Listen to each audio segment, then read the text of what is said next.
ایک ملک شام سے آپ کے غلام، آپ کے صحابی حاضر ہوئے، آ کر عرض کرتے ہیں کہ یا رسول اللہ، میرا والد آپ کو دیکھنا چاہتا ہے، آپ سے ملنا چاہتا ہے، اسے آپ سے ملاقات کا بڑا شوق ہے۔ تو حضور نے فرمایا کہ اسے میرے پاس لے آؤ، مجھ سے ملوا دو۔ عرض کرتے ہیں کہ یا رسول اللہ، وہ آنکھوں سے دیکھ نہیں سکتے، نابینا ہے، آنکھوں میں نور نہیں، آنکھوں میں روشنی نہیں۔ اگر ملک شام سے سفر کر کے حضور کی بارگاہ میں حاضر ہو بھی جاتے ہیں تو وہ حضور کو دیکھ نہیں سکتے۔ تو حضور نے اپنے غلام کو مایوس نہیں کیا، اس بیٹے سے کہا کہ اپنے باپ کو جا کر میرا پیغام دینا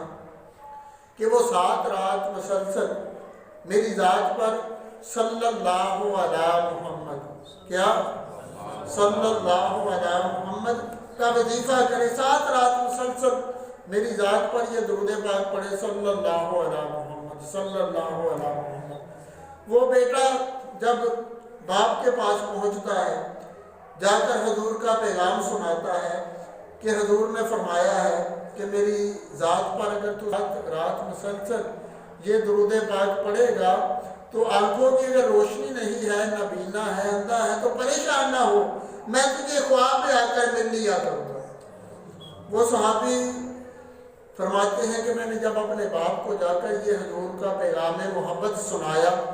کہ حضور نے ارشاد فرمایا ہے کہ 7 رات مسلسل صلی اللہ علیہ محمد میری ذات پر پڑھ، تو کہتے ہیں کہ میرے باپ نے پڑھنا شروع کر دیا۔ حضور کا پیغام تھا،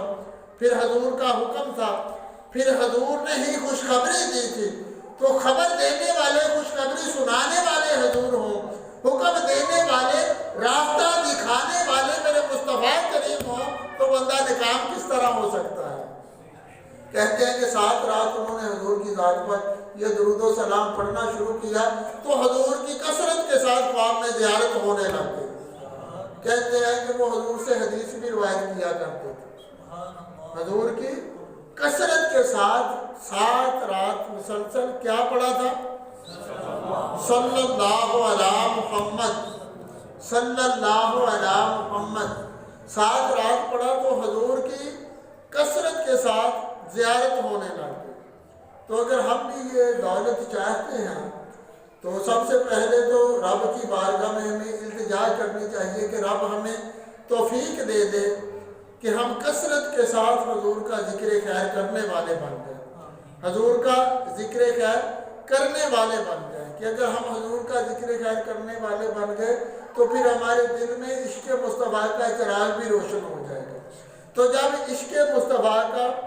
چراغ روشن ہوگا تو پھر ہی